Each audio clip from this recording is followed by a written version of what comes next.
I spent 14 years in residential schools, 3 of them, 3 different ones. When I was appointed to be a commissioner on a Truth and Reconciliation Commission, it was a court-ordered mandate that we do certain things. We began hearing from a lot of witnesses that they only want to hear 3 words so that they can begin their healing journey, as they said. Put this, whatever happened to them, behind them.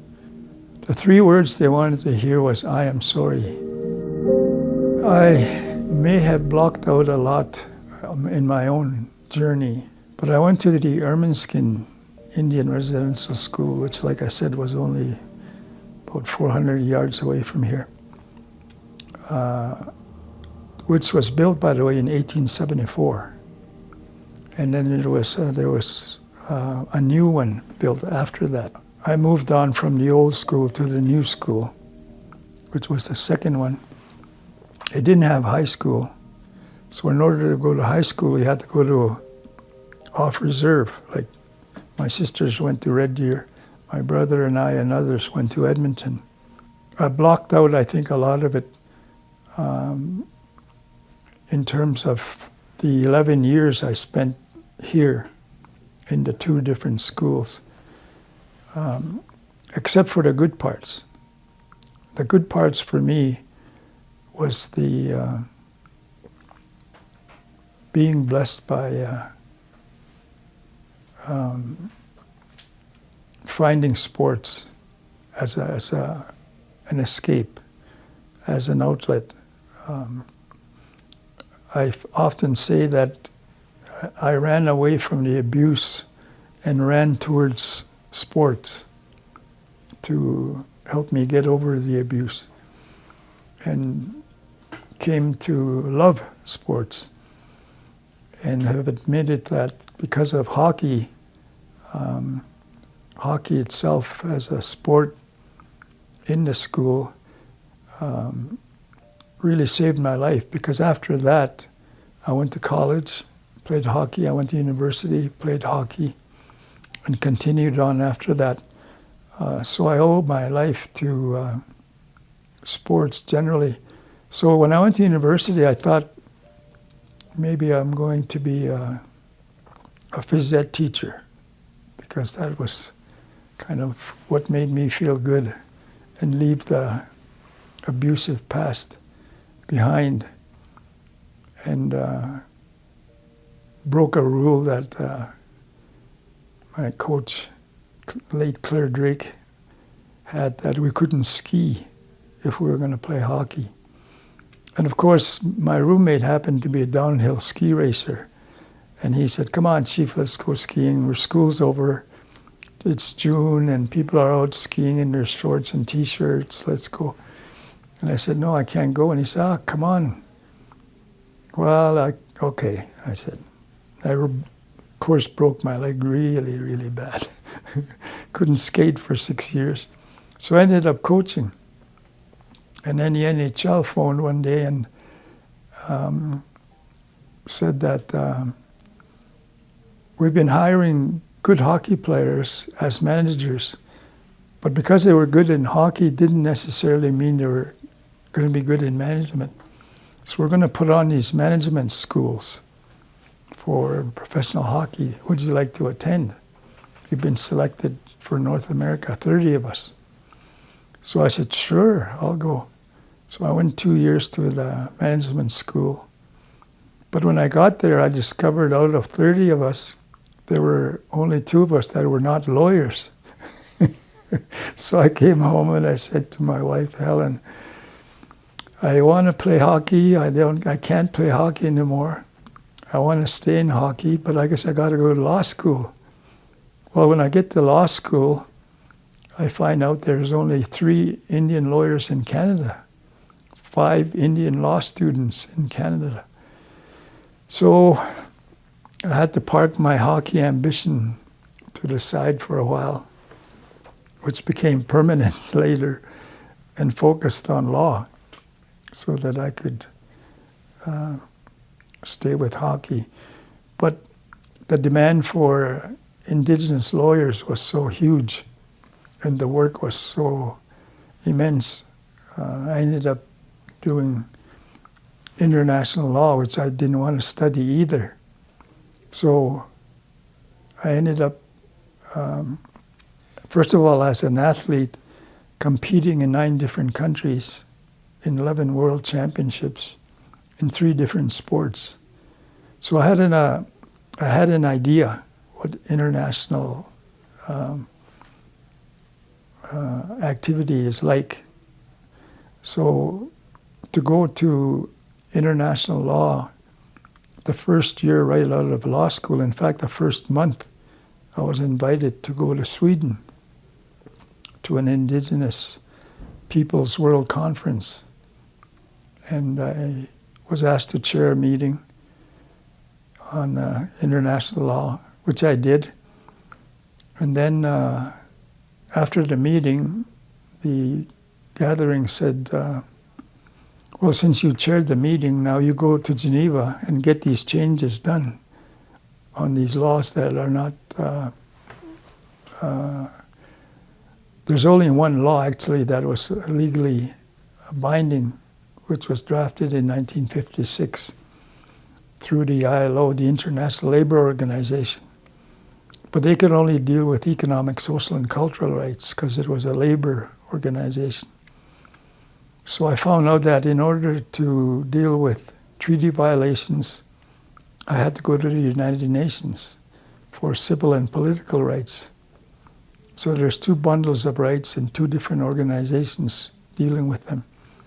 So I ended up going to both, and that was the end of my hockey and the beginning of a 44-year journey internationally in 40 different countries. Breaking my leg, I always say, was the best break of my life because I ended up in law school and I ended up with where I am today. I was taken by my grandparents, raised by my grandparents. So they gave me a very strong traditional background, upbringing. By that I mean I am fluent speaker of Cree, because that's the only language my grandparents could speak, especially my grandfather. He couldn't speak English or read English or write English. So having a traditional grounding and along with that a balance of spirituality as a grounding was a good mix. Sometimes when I talk to young people, for example, on that question, I say it's like what's the difference between an ordinary champion and a world champion? It's like a building with 4 walls with a solid foundation. And the foundation that holds up the 4 walls, one of them is going to be, let's say that's the physical wall, your physical element of your life. Be careful of what you put in your mouth or in your mind. That might be the mental wall, to be disciplined in whatever you do, mentally disciplined. That could be the cultural wall, be proud of who you are as a Cree person. And that could be the spiritual wall. And you have to balance those 4 walls together. If you overweigh one of them or ignore one of them, you'll have a weaker foundation. And that's what I think my grandparents gave me, was a balanced foundation, so that I had to learn a new language, which I did. I had to work very, very hard as a student. I used to cheat on my fellow classmates. I told them, I had to apologize to them when we had a reunion of those that are still alive from the Ermineskin school. I said, I used to get up at 4:30 in the morning and cover up my blanket or my bed with my blankets. And I don't know where I found it, but I had a flashlight.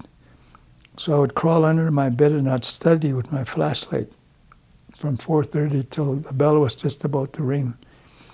And I'd crawl back in bed, and when the bell rang, time to get up, I had a good, did you have a good sleep? Yeah, I did. But I had already studied, because in order for you to play sports, you had to have good marks. So I was not a good student, but I needed to get those good marks because I wanted to play sports. And that foundation with those 4 elements of success is what I think helped me. And sometimes, to put it much shorter, a lot of exercise and a lot of prayer. A lot of exercise, a lot of prayer, but you have those 4 elements of life that you have to work on to be successful. I once asked, in fact, a world champion that question, and he said one word. He said, "It's balance." And I didn't understand what he meant until much later on. I discovered through my grandfather that you have to work on these 4 elements of life. So I think having a solid grounding in culture, language, spirituality through my grandparents helped me get through the abuse. And then the sports after that was the real outlet in terms of, first of all, graduating from university with 3 degrees. When I look back, that's the only thing I can pinpoint to was my upbringing, my foundation. Because I went to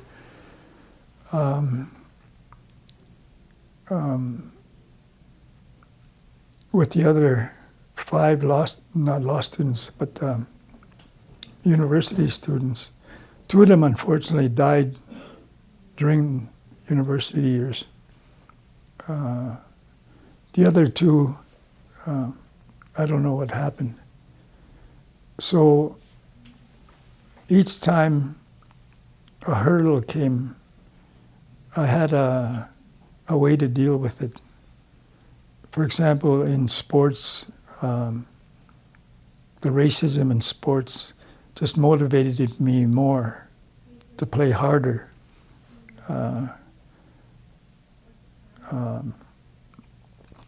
And determined that there's a formula here. There's a formula here for success. If you work hard, practice hard, study hard, then you can pass your grades, right? If you practice hard, play hard, you can be successful as an athlete. So it's a formula of success that I believe to this day not only works for education, but for business, probably any profession. Especially like law, for example, you have to be prepared. If you're going to go to court, you have to work hard to prepare. If you're going to defend a client with the best skills that you have. So in life it is the same thing. And I don't put myself better than the others. Many of my older classmates didn't make it. Many of my age group classmates didn't make it, unfortunately. But I think for me, it was finding a way out. That's what the difference was. Well, I think having faith helps. Having faith heals. In fact, when we were doing the searches over here at the school site, I went and helped. I went and pushed that ground, what do you call that machine? Ground. The radar. Looking for missing graves. And I think that helped me in terms of the pain, because we did find 17 unmarked graves, and we brought them home from a Red Deer, and all it had on the little boxes, coffins, was a 9-year-old girl or 12-year-old boy, or a different. And I spotted one that had 6-year-old boy on it, so I went right straight for that coffin and picked it up and held that little boy, because that was me. That's when I was taken, when I was 6 years old, and yet the law was 7. So we had our traditional ceremony that we have to do when a person dies. We have to have a 4-night wake. We sing 16 traveling songs. On the 4th day, we have a feast and we have a proper burial. And that's what I was able to do with that young 6-year-old boy in that unknown, in that coffin. But I know that we had given him a proper burial. So that, something like that gives me more strength to be able to go and help now as a volunteer, searching for more. And just coincidentally, I looked around in the graveyard and I could find my grandparents' site where they're buried, but I couldn't find my mom. And just around that area, for example, there were 40 unmarked graves. So I know we're going to find some here. I hope we don't find many, but I guess we'll deal with that when we get to it. Because yes, it's very painful in a way to relive that experience, especially when you find someone who didn't make it. So the challenging times that we have on both sides, and by that I mean the former residential school students, survivors, the churches, and the government, to deal with these, for example, new discoveries.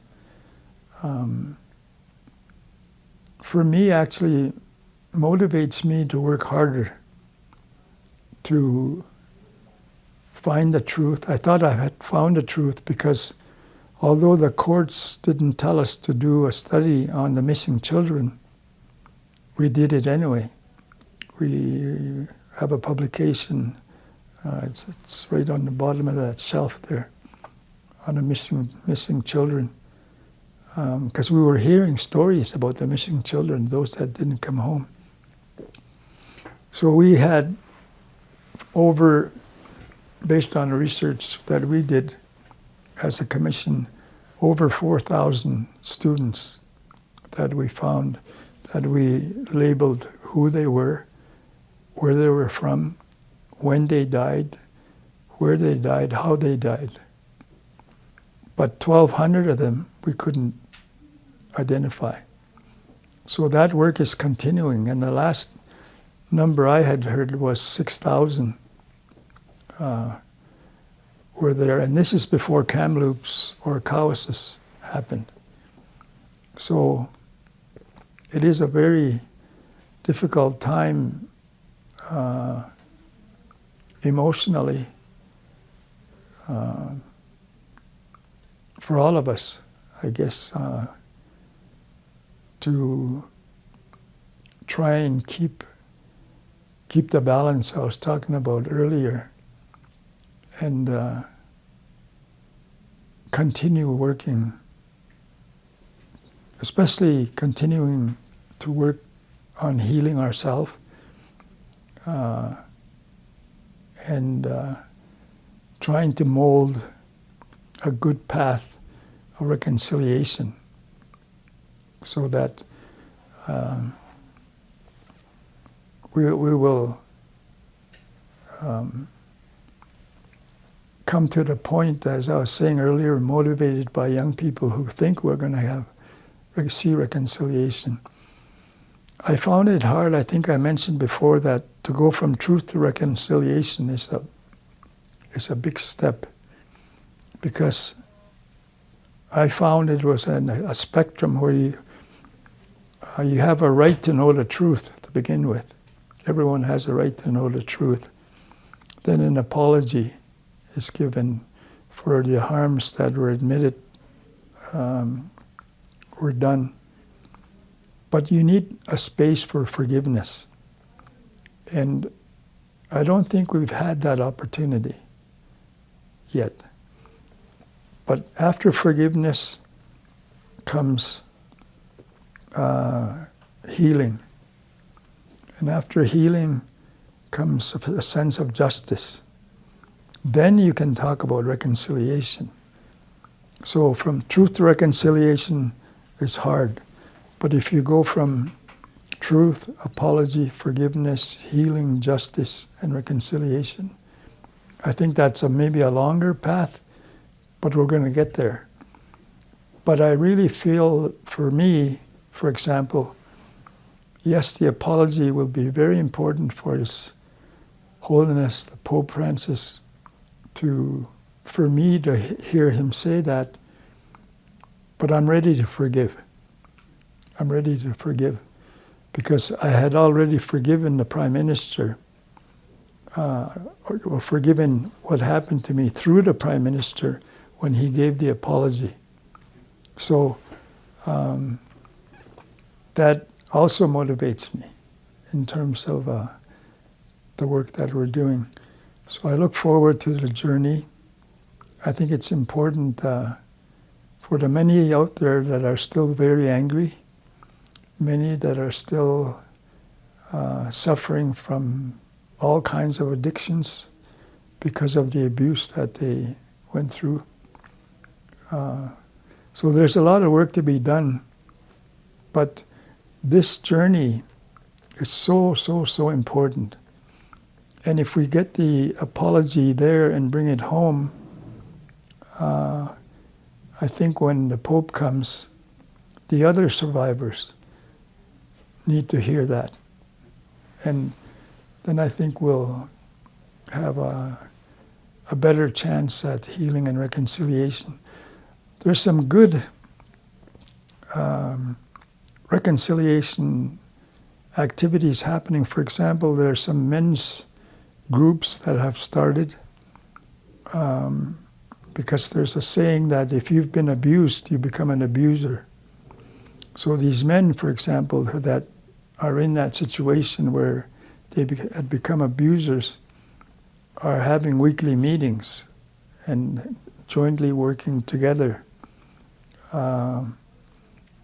It started in the north, and then it's kind of spreading. So that will break the cycle of violence, for example, that's happening. The domestic violence, the lateral violence, because we learned that in school. You didn't learn any parenting, so you tend to have a internal domestic violence because you treat maybe your own children or grandchildren the way you were treated. We heard that so many times.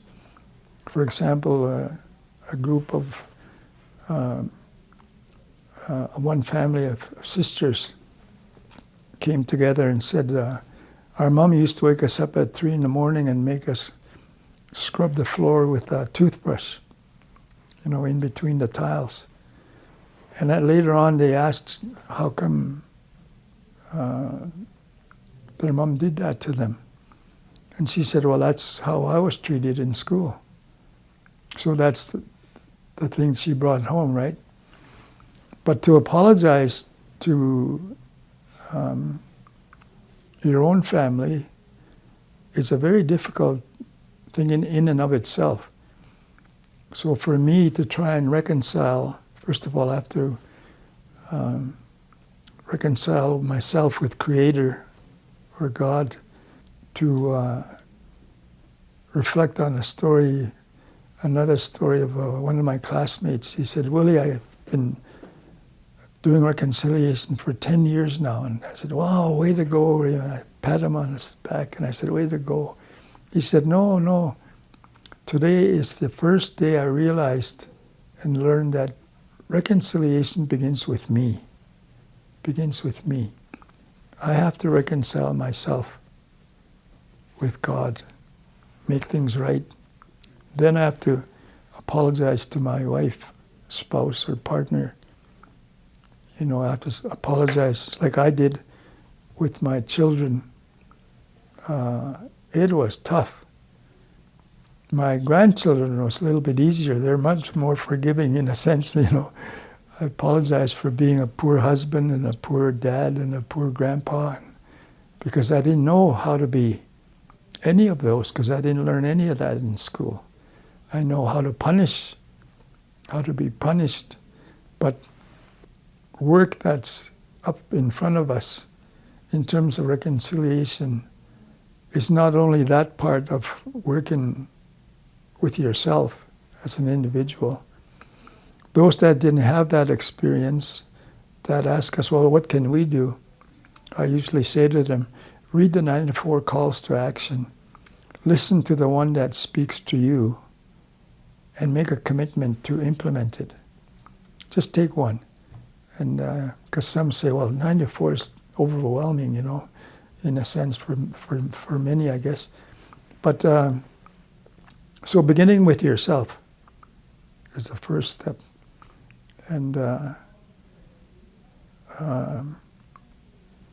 that helps you maintain your spirituality, your whatever faith group you belong to, whether it's Catholic or Anglican or United Church or Presbyterian Church, the churches that were in a settlement for the lawsuits that happened, that started this whole journey. As commissioners, when we were going through our final report, I suggested we think boldly and invite the Pope to come to Canada and apologize directly to the survivors. And my colleagues agreed. So we made it a call to action. As part of our report, it's number 58 in the report. So with that series of events happening, I'm very, very happy that His Holiness Pope Francis has changed his mind, because he initially was not going to come to Canada. And then they told me not to give up, because I had already invited him. I met with the Pontifical Council. I went to his first Mass. So I've had 3 audiences already in connection with this work. And met with some resistance, I'll say.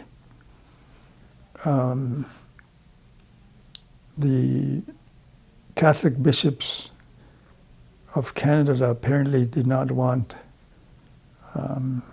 His Holiness to come to Canada for a number of reasons. But then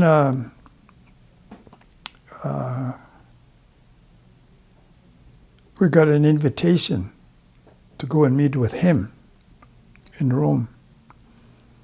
So that was very encouraging, because it was one step closer to our call to action. It's not what we called for directly. By that I mean we invited him to come to Canada.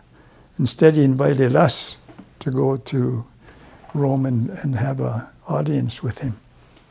So that wasn't really, in my view, a full implementation of our call to action.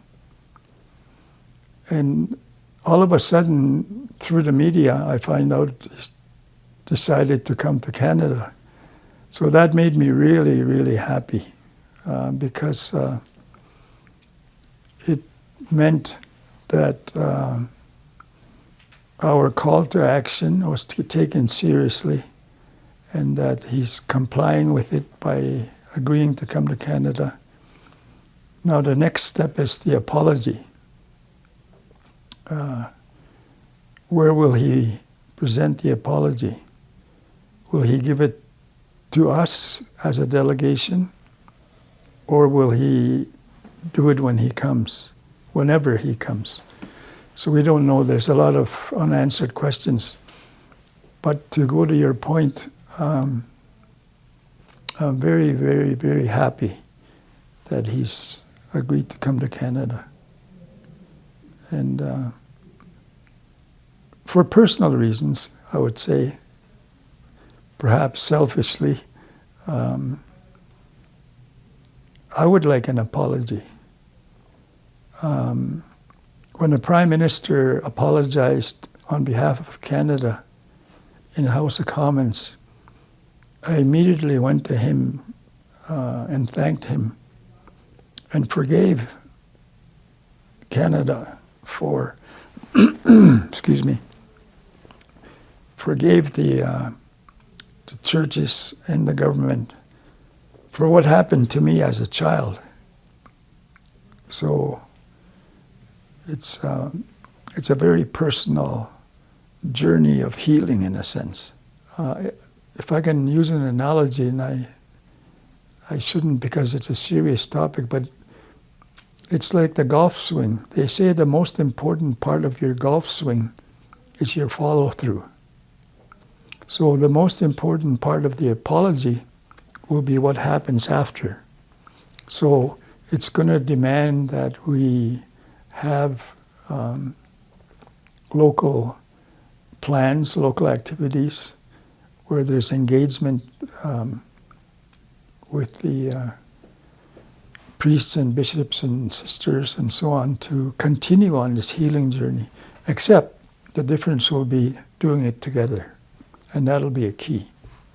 Some young people were asked, youth who had studied about the work we had done as a commission, and they were asked the question, do you think in your lifetime that you will see reconciliation happen? And the majority of the young people said yes. So that gives me a lot of encouragement when I hear young people that optimistic that we can change things, we can have better relationships, we can restore harm, where harm was done, to a healthy healing situation. Well, I certainly hope and pray he comes to Alberta. First of all, because we had the highest number of residential schools. And we have a very unique church here, which I would love for him to see. We have a beautiful teepee church, very unique in Canada, but it has stained glass windows that were done by a blind person. He was a legally blind, former residential school student. And to see these beautiful stained glass windows around that church, I'd love nothing better than him to come here and see that, and the school site. And we have the security here. We have a special part of our dedication of land to our cultural events. So this would be a good place. If not, then Lake St. Anne, where there's 40,000 pilgrims that come every summer. Catholics from all over Canada and the United States come there and have pilgrimage, which is another place in Alberta. I know it'll be a hard decision on how many places he'll go to because of his own health and his own how long he's going to be here, and will he go across the country, or we don't know any of that information. But for me, selfishly, I would sure bring him here, and I would do anything to help him in terms of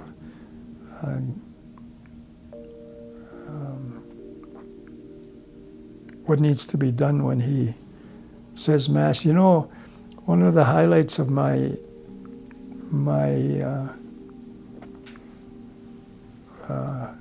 visit to the Vatican, actually, other than meeting His Holiness and the Vatican Council, Pontifical Council, I mean, to do a reading in church during Mass.